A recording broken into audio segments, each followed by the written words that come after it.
রওজার দিকে আগাইতেছে, নবীজির দেহ মোবারক রওজার থেকে সরাইয়া নিয়ে যাইব। এই ইহুদিরা, তোমরা যার ভক্ত হইছো, আপনারা ফাইসালা দিবেন একটা মুসলমানের সন্তান কি ওই ইহুদির ভক্ত, রোনাল্ডোর ভক্তের পরিচয় দেওয়া উচিত হবে? মাটি করতে করতে করতে করতে সারা রাত ঘুমায় না, মাটি করে মাটি কাছে মিশে রাখে না, অনেক দূরে নিয়ে পাহাড়ের নিচে ফেলায় দেয়, অনেক দূরে, কেউ যাতে বুঝতে না পারে। অনেক দিন মাটি করার পর নবীজির রওজা পাকের কাছাকাছি চলে গেছে। আর যদি একটা দিন করতে পারে, নবীজির পাও মুবারক বাহির করে ফেলবে। তখনকার সময়ের বাদশাহ জঙ্গি নুরুদ্দিন, ওই এলাকার শাসনের ভার তার হাতে ছিল। নবীজি স্বপ্ন যুগে এই তিনজন লোককে দেখাইয়া বলতেছে, ও বাদশাহ জঙ্গি নুরুদ্দিন, এই তিনটা লোক ইহুদি, তিনটা লোক ইহুদি, তারা এইভাবে মাটির নিচ দিয়ে চক্রান্ত করে গর্ত করে আসতেছে আমাকে সরাইয়া নেওয়ার জন্য, তুমি তাদেরকে প্রতিহত করো।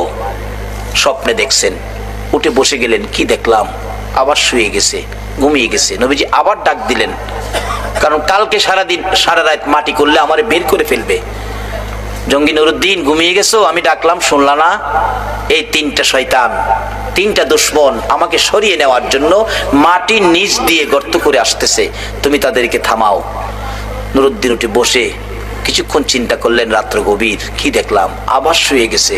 তিনবারের মাথায় রাসূল একটু কষ্ট মনে বলছে, নুরুদ্দিন আমার কথাটা শুনলা না? তুমি আর শুইতে পারবা না, বিছানায় পিঠ লাগাইতে পারবা না, তুমি মদিনায় যাও।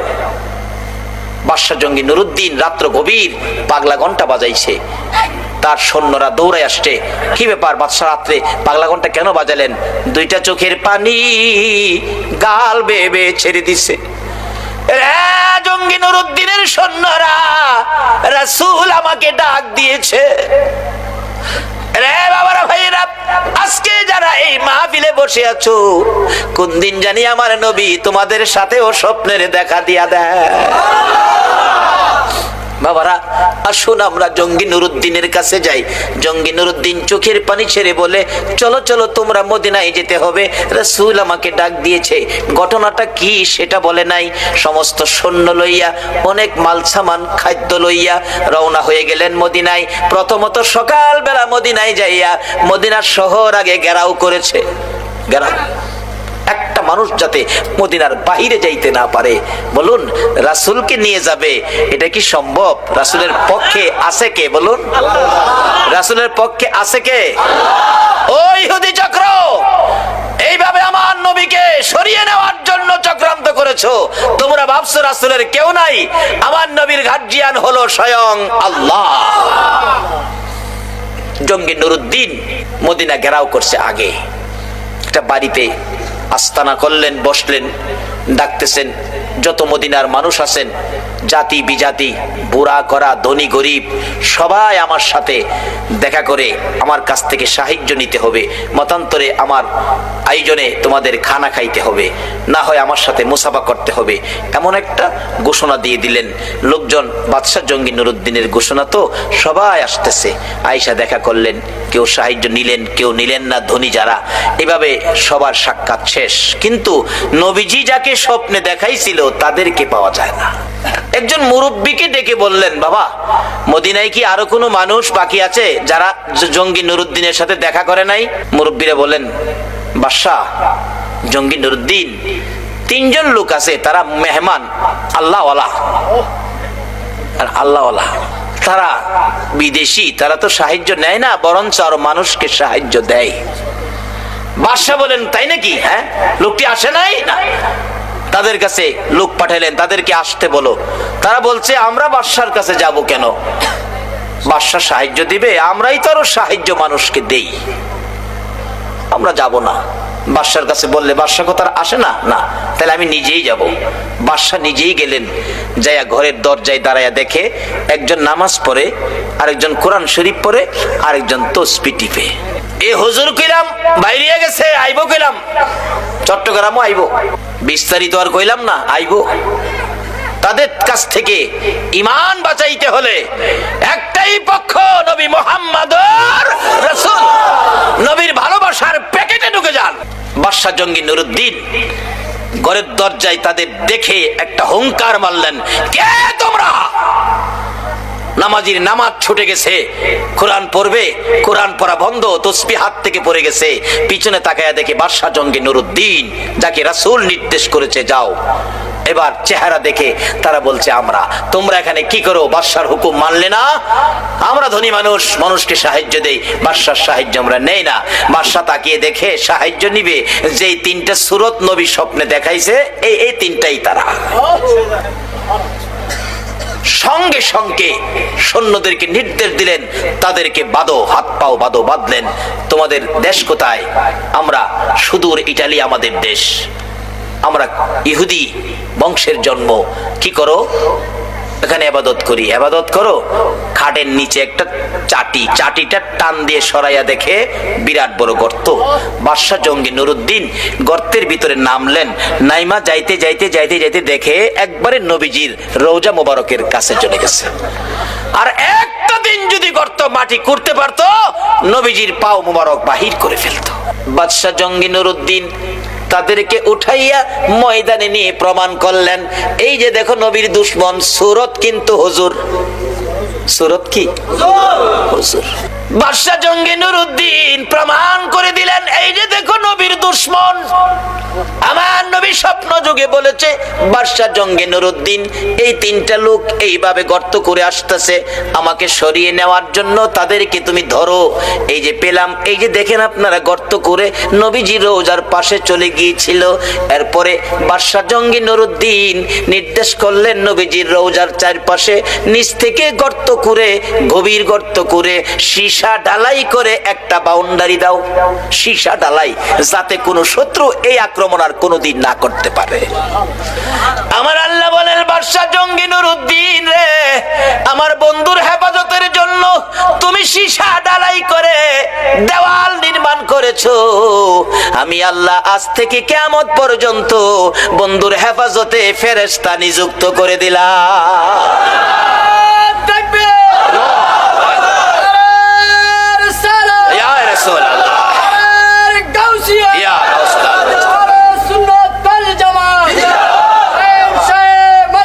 জিন্দাবাদ,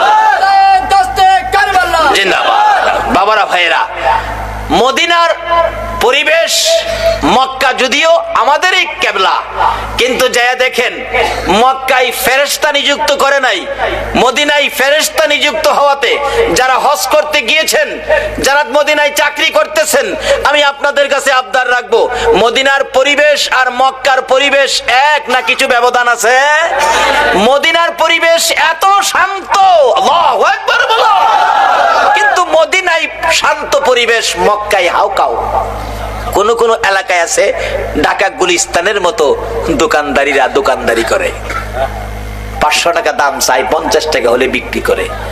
মদিনায় বিক্রি 45 টাকা দামের একটা পাঞ্জাবি, 45 টাকা। আমি বারবার বলছি, ওয়াহেদ কালাম আখের কালাম, মানে একটা শেষ কথা কও। এ ডাকতেছে, ইয়া হাজি ওয়াহেদ কালাম আখের কালাম, কোনো কথা নাই, এক কথা, কোনো কথা নাই। আর মক্কায় দেখি 500 টাকা দাম চাই, 50 টাকা বিক্রি করে না। আচ্ছা, যে বেচারা এই জিনিসের আইডিয়া নাই, হ্যাঁ তো 500 কইলে মিনিমাম 300 কইব, তাহলে হ্যাঁ ঠগাইলো না? কিন্তু এই ঠগানের সুযোগ সোনার মদিনায় নাই। ওই তিন দুশমনকে 20 ফুট উঁচা করে লাকড়ি জমা করলো, 20 ফুট উঁচা করে লাকড়ি, লাকড়ির উপরে 3 নবীর দুশমনকে হাত পাও বাইদা উপরে রাখছে, নিচে দিয়া আগুন ধরাইছে। মদিনার হাজার হাজার মানুষ দেখছে নবীর দুশমনদেরকে এইভাবে আগুনে পুড়িয়ে ছাই ছাই করে দেওয়া হয়েছে। আমার আল্লাহ কয়, তোমাদের আগুনের পোড়া শেষ হয়েছে, আমার আগুনের পোড়া শেষ হয় নাই। আজকে সেই ইহুদি চক্র, রোনাল্ডোর আকৃতি তোমরা মুসলমানের সন্তান চুল রাখতে পারো না। আল্লাহ আমাদেরকে নবীর আশেক পাগল হওয়ার তৌফিক দেখ, সকলে বলুন আমিন। বলতেছিলাম কেন পাগল হবেন না? আমার নবী তিল দিল পর্যন্ত ওই সেজদায় পড়ে কান্দে। কথাটা খেয়াল আছে নি? মদিনার ছেলেরা সকালবেলা তালাশ করে রাসূল পাওয়া যায় না, মহিলারা পর্যন্ত তালাশ করে পাওয়া যায় না, মার কোলে শিশুরা পর্যন্ত মার স্তনে মুখ লাগায় না, বেড়া বকরি দুম্বাগুলো রাসূলের খবরে ঘাস পানিতে মুখ দেয় না। যুবকেরা খেলাধুলা বন্ধ করে দিয়েছে। বাবা যুবকেরা গো, কারা আজকে সেই মাহফিলে বসে আছে গো বাবা? হাসাইন আর হুসাইন দুই ভাই জান্নাতি যুবকদের সর্দার হবে গো। ওই হাসাইন হুসাইনের ভালোবাসায় যদি বসে থাকো, আমার আল্লাহ হাসরের ময়দানে হাসাইন আর হুসাইনের নেতৃত্বে তোমাদেরকে জান্নাতি বানাইয়া দিবে। আমার নবী কাঁদতেছে। 2 দিন পার হয়ে যায়, 2 রাত পার হয়ে যায়, 3 দিন যেদিন পার হয়ে যাবে, মদিনায় কারো চুলায় আগুন জ্বলে না, কারো পেটে খাবার যায় না, মার কুলের শিশুরা পর্যন্ত মার স্তনে মুখ লাগায় না। দুধ খাওয়াইতে চাইলে মা বাচ্চারা চোখের পানি ছেড়ে বুঝায়, মা গো দুধ খাবো না গো মা, বলো আগে আমার রাসূলের খবর কি। যুবকগুলো মার পায়ে সালাম করে বিদায় নেয়, মা বিদায় দাও গো, না জানি কোন মুনাফিকের আমার নবীকে ধরে নিয়ে গেছে, মা জীবনের বিনিময় হইলেও গো আমরা রাসূলকে উদ্ধার করে নিয়ে আসবো। মা গো এই উদ্ধার ক্ষেত্রে যদি আমাদের মৃত্যু হয়ে যায়, মা দুঃখ নিও না, দেখা হবে হাসরের ময়দানে। যুবকেরা বেরিয়ে গেছে, নবীর আশেক পাগলেরা বেরিয়ে গেছে, মহিলারা পর্যন্ত বাড়ি বাড়ি একজন আরেকজন মহিলার কাছে খবর জানতে চাইতেছে। 3টা দিন যেদিন পার হয়ে যাবে, আবু বকর উমরের জীবনী লেখে মদিনার শেষ প্রান্তে পাহাড়ের পর পাহাড় পার হইয়া যাইয়া দেখে এক জাক রাখাল বসে বসে টেনশন করতেছেন। রাখালেরা রে, তোমরা কিসের টেনশন করো রে রাখালেরা? তোমরা কোত্থেকে আসছো? আমরা আসছি মদিনা শহর থেকে। তোমাদের নাম কি? আমার নাম আবু বকর, আমার সাথে উমর, আমরা 2 জন। তোমরা কিসের টেনশন করো?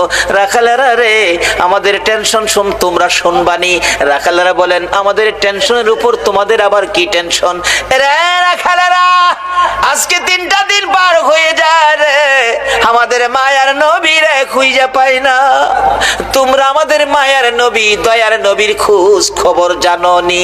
রাখালেরা বলেন, এরে আবু বকর উমর, আমরা তো তোমাদের মায়ার নবী দয়ার নবী চিনি না, তবে আমরা যাকে নিয়ে টেনশন করতেছি আজকে 3টা দিন পার হয়ে যায় রে, একটা মায়ার মানুষ রে, একটা নূরের পুতুল রে, পূর্ণিমার চাঁদের মতো চেহারা, ওই পাহাড়টার নিচে আজকে 3টা দিন হলো সেজদায় পড়ে উম্মতি উম্মতি বলে কান্দে রে আবু বকর।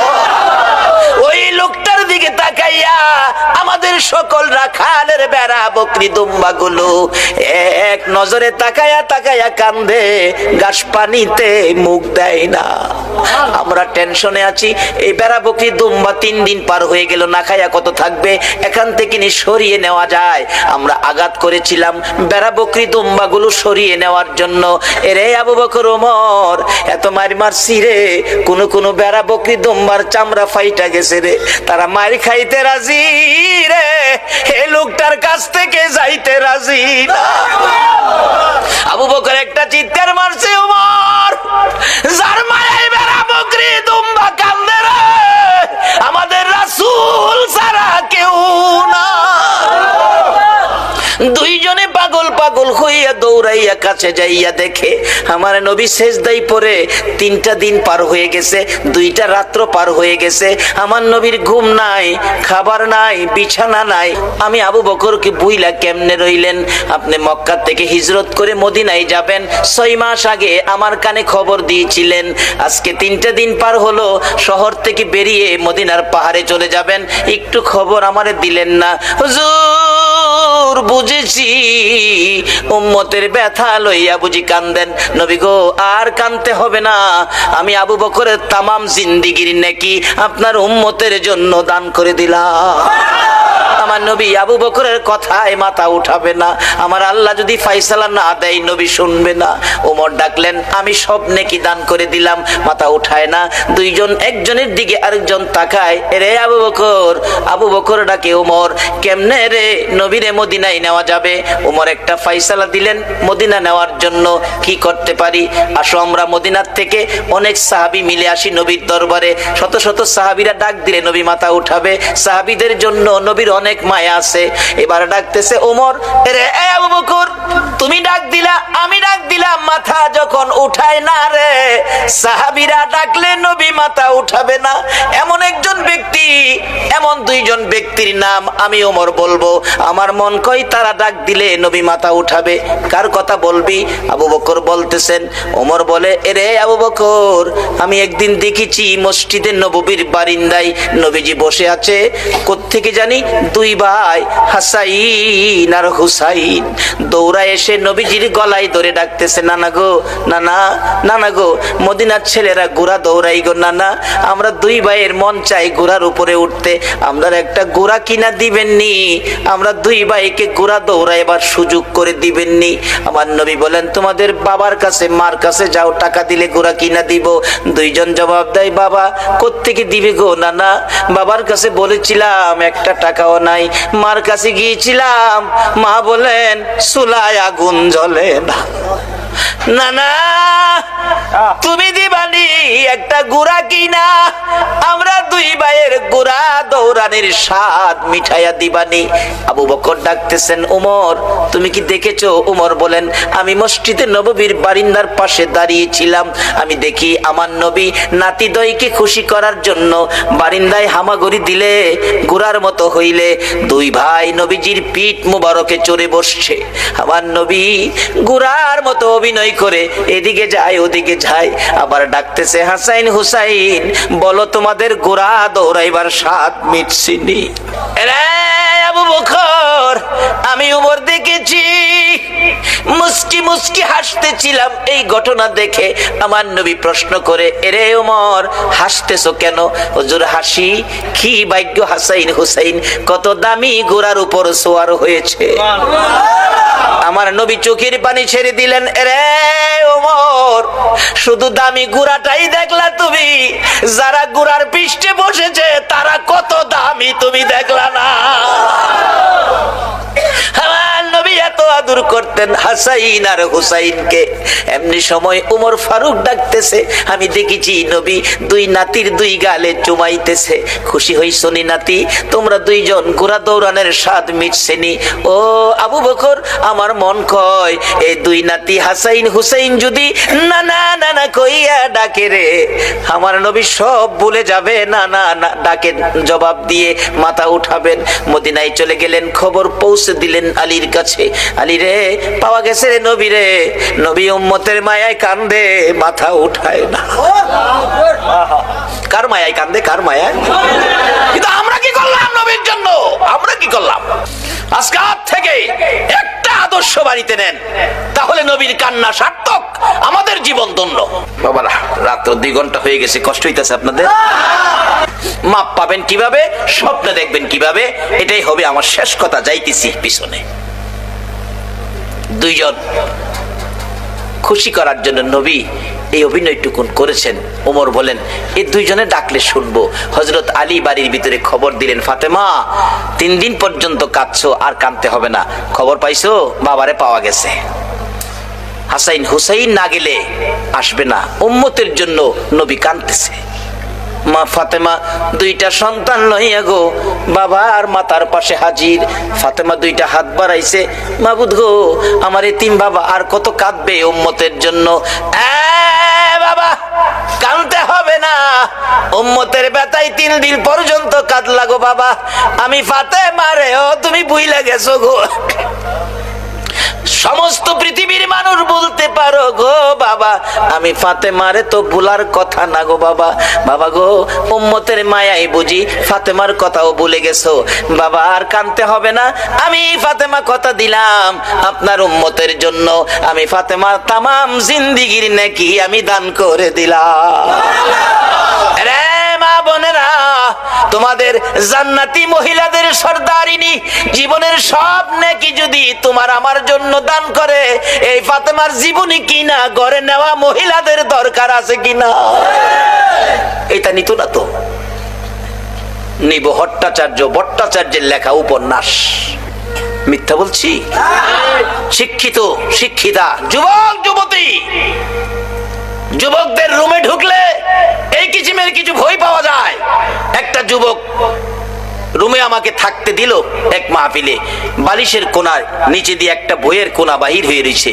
ভাবলাম মুসলমান যুবকের রুম, হয়তো উহুদের জমিনের কোনো কাহিনী, হয়তো নবীজির জীবনী হয়তো এখানে পাওয়া যাবে, গাউসে পাকের জীবনী পাওয়া যাবে।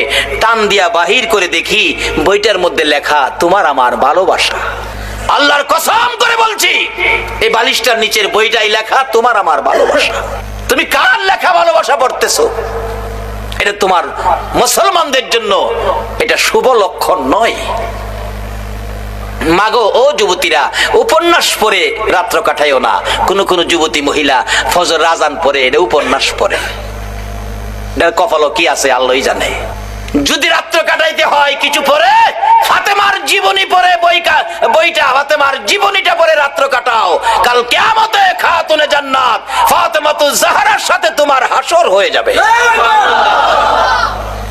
না হয় পবিত্র কোরআন শরীফ পড়ে রাত্র কাটাও, তোমার জীবন ধন্য হয়ে যাবে। কিন্তু এক বর্তমান বাংলার সমাজ ধ্বংসের দিকে যাচ্ছে। উপন্যাস পড়ে ফাতেমার জীবনী কিনে নেয় না, উহুদের জমিনের ঘটনা কিনে বাড়িতে নেয় না। একটা মহিলাও বলতে পারবে না একটা ফাতেমার জীবনী ঘরে আছে, দেখাইতে পারবে না। বলতেছিলাম যে ফাতেমা তামাম জিন্দেগির নেকি আপনার আমার জন্য দান করে দিয়েছে, তারপরও নবী মাথা উঠায় না।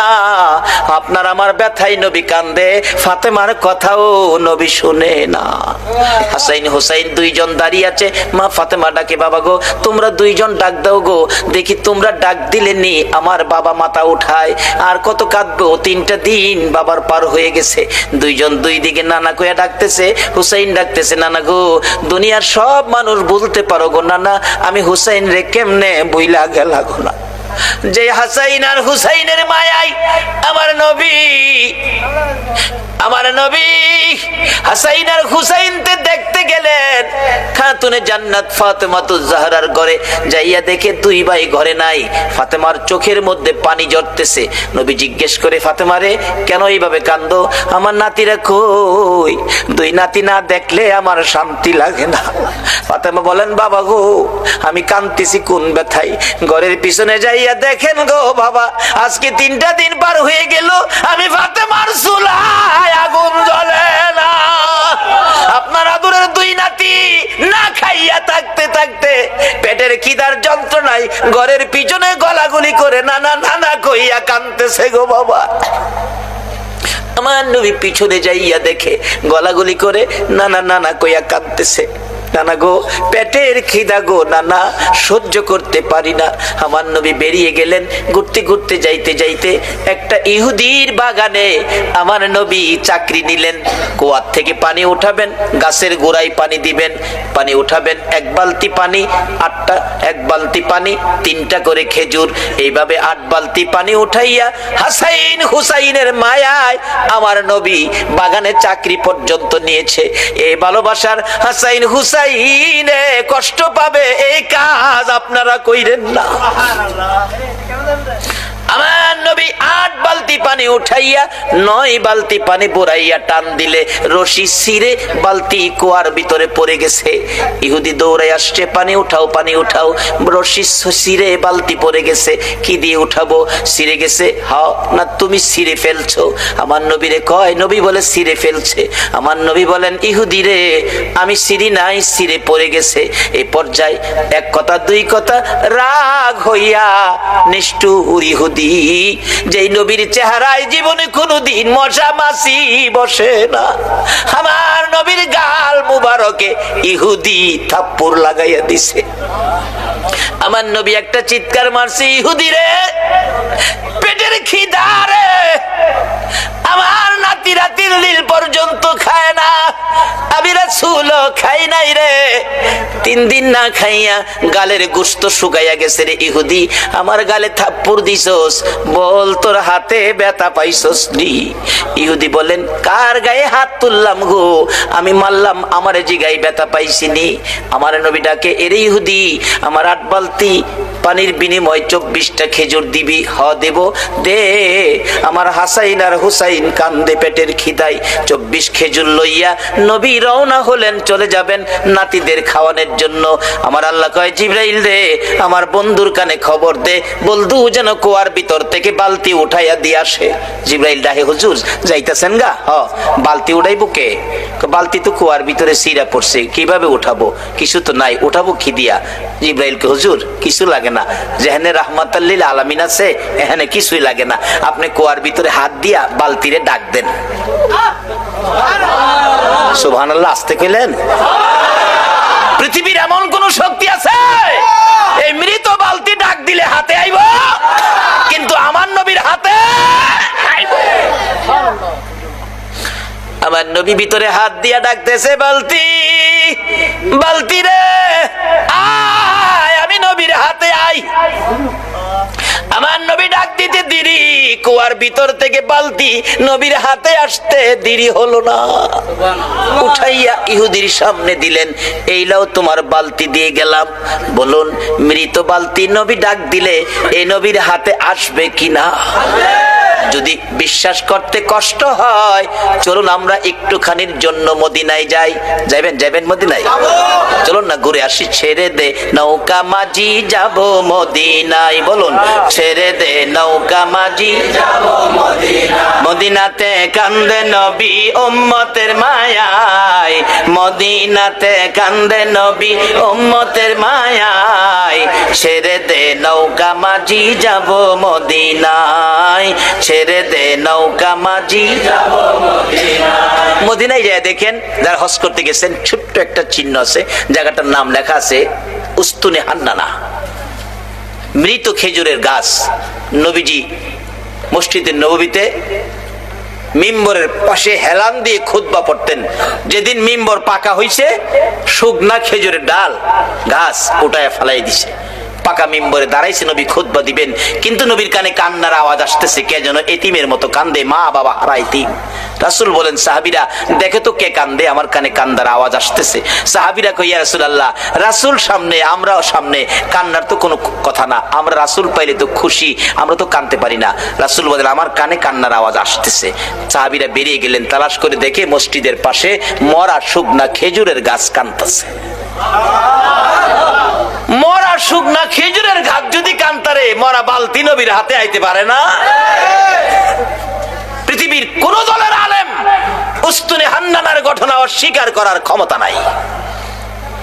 ডাকতেছে গাছটাকে লইয়া, ইয়া রাসূলুল্লাহ, এই যে শুকনা লাকড়ির সমতুল্য গাছটা কাঁদতেছে।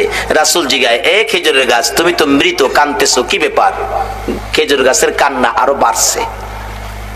হুজুর, কাঁদতেছি আপনার মায়ায়, ভালোবাসায়, আমার ভালোবাসায়।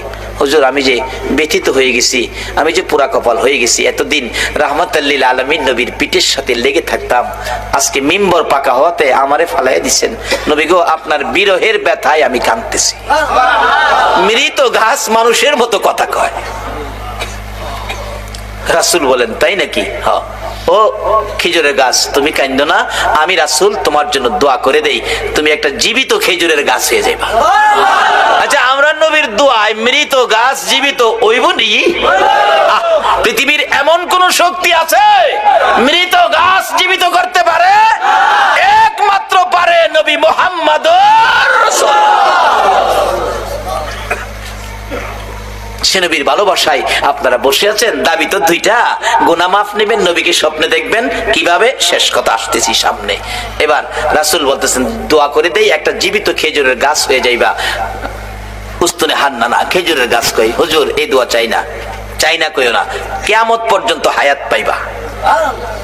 হুজুর এই দোয়া চাই না, শোনো, বরকতের খেজুর হইব, 12 মাস খেজুর, কোন সিজন লাগবে না, 12 মাস খেজুর থাকবো আমি দোয়া করে দিলে। নবীর দোয়ার মধ্যে এই বরকত আসেনি? আল্লাহু আকবার, কি যে বরকত, কত যে কাহিনী বরকতের, অন্যদিন বলবো। এবার ডাকতেছে, আমি দোয়া করে দেই, বরকতের খেজুর থাকবে 12 মাস। হুজুর এই দোয়া চাই না, চাই না কইও না, কিয়ামত পর্যন্ত আমি দোয়া করে গেলে এই বরকতের খেজুর সমস্ত পৃথিবীর উম্মতেরা খাইবো ঠিক, কিন্তু গাছের খেজুর কমাই পারতো না। সারা পৃথিবীর মানুষ খাইলেও খেজুর কমতো না। উস্তুনে হান্নানাকে, হুজুর এই দোয়া চায় না। আমার নবী ডাকে, আমি বললাম তুমি সেই দোয়া চাও না, বলো তোমার কি আকাঙ্ক্ষা, কি দোয়া চাও। উস্তুনে হান্নানা ডাকে, হুজুর আমি একটা দাবি করব গো, আমি কিয়ামত পর্যন্ত হায়াত চাই না, মৃত গাছ জীবিত হইতে চাই না, সারা উম্মত খাইবে খেজুর বরকত, এটাও আমি চাই না। আমি চাই আপনি নবী যেই জান্নাতে থাকবেন গো নবী, ওই জান্নাতের বিছানাটার পাশে একটা খেজুরের গাছ হইয়া আপনি নবীকে সারা জীবন আমি দেখতে চাই।